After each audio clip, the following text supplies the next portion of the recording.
మన భారతీయులు అతి తక్కువ ఖర్చుతో వెళ్ళగలిగే టాప్ 5 టూరిస్ట్ కంట్రీస్. ఈ దేశాలలో ఒక 10,000 మీ దగ్గర ఉంటే మీరే కోటీశ్వరులు. Number 1 Vietnam. ఈ దేశంలో మన ఒక్క రూపాయి 294 వియత్నాం కరెన్సీతో సమానం. ఈ దేశం కల్చరల్ యాక్టివిటీస్ తో పాటు బీచ్లకి చాలా ఫేమస్. Number 2 Indonesia.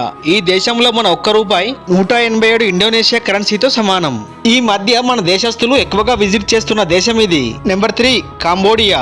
ప్రపంచంలోనే అతిపెద్ద మతపరమైన కట్టడం ఉన్న దేశం కాంబోడియా, అదే ఆంకోర్ వాట్. ఈ దేశంలో మన ఒక్క రూపాయి దాదాపు 47 కాంబోడియన్ కరెన్సీతో సమానం. నెంబర్ 4 శ్రీలంక. ఈ దేశంలో మన ఒక్క రూపాయి దాదాపు ₹3.54 శ్రీలంకన్ కరెన్సీతో సమానం. ఈ దేశం కల్చరల్ మరియు సీనిక్ తో పాటు వైల్డ్ లైఫ్ కి చాలా ఫేమస్. నెంబర్ 5 నేపాల్. ఇక్కడ మన ఒక్క రూపాయి దాదాపు ₹1.20 నేపాలీస్ కరెన్సీతో సమానం. నేపాల్ మౌంటైన్స్, ట్రెక్కింగ్ వంటి అడ్వెంచర్స్ కి చాలా ఫేమస్. ఈ వీడియోకి సంబంధించిన ఫుల్ వీడియో లింక్ కింద ప్రింట్ చేశాను, తప్పక చూడండి.